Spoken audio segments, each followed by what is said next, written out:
एक बहुत सुंदर छठी माता का गीत सुनाने जा रही हूँ। अगर आप लोग को अच्छा लगे तो हमारे वीडियो को लाइक करें, शेयर करें और कमेंट में बताएं कि आप लोग को कैसा लगा हमारा ये छठी माता का गीत।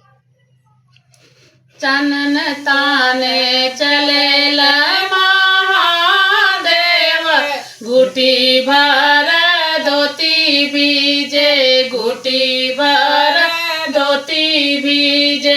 चनन ताने चले महादेव, गुटी भर धोती बीजे, गुटी भर धोती बीजे।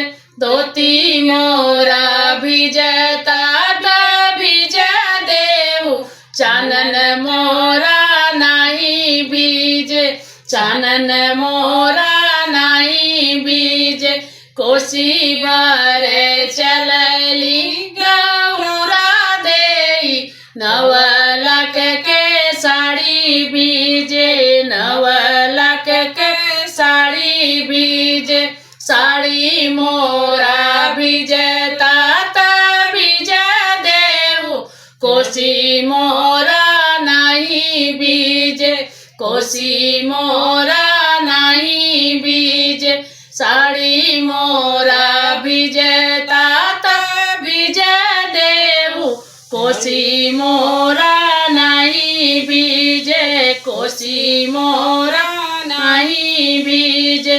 गरजी गरजी देव बरस लंगनवा, गरजी गरजी देव रिमझी माँ बरस। पनिया के बुद टपके पगिया ऊपर से, पगिया के बुद टपके पगिया ऊपर से।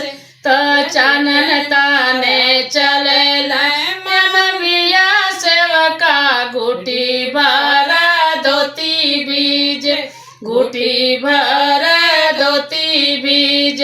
धोती मोरा भिजता भिज देहु, चानन मोरा नहीं बीजे, चानन मोरा नहीं बीजे, चानन मोरा नहीं बीज। धनी धनी बट मोरे अनदा के भगवो, धन धन बट मोरे अनदा के भगवो। दुलरी छठिया मैया आइल माटी आज हो, दुलरी छठिया मैया आइल माटी आज हो। त कोसी भरे चलली खुशबुआ देई, सवा लाख के साड़ी बीज, सवा लाख के साड़ी बीज।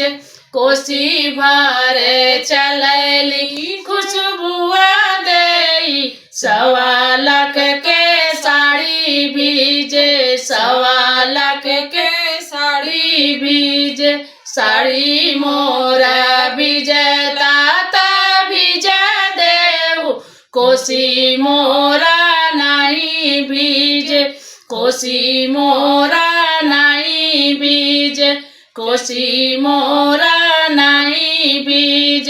छोटका बालकवा के माई रक्षा करी है, बरती तिवैया के अनदन से भरी है।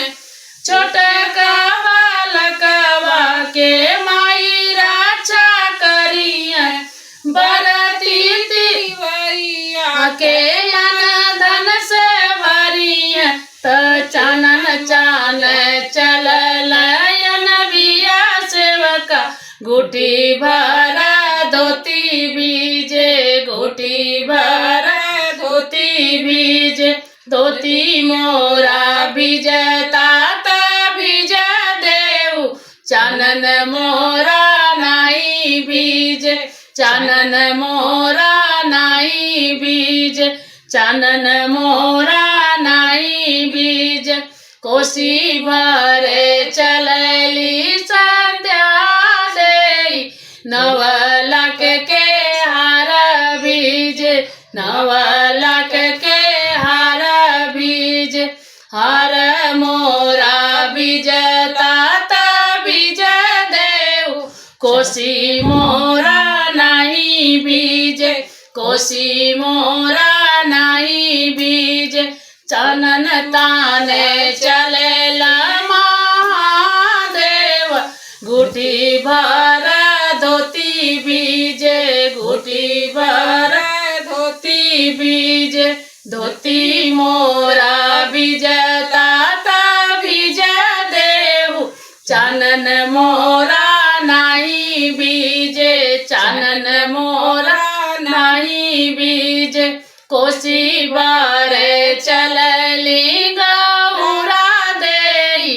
कोसी बार चलली गौरा देई सवा लाख के साड़ी बीजे सवा लाख के साड़ी बीजे साड़ी मोरा बीजता बीज देऊ कोसी मोरा नहीं बीजे कोसी मोरा नहीं बीजे कोसी मोरा नहीं बीजे कोसी मोरा नहीं बीजे हमार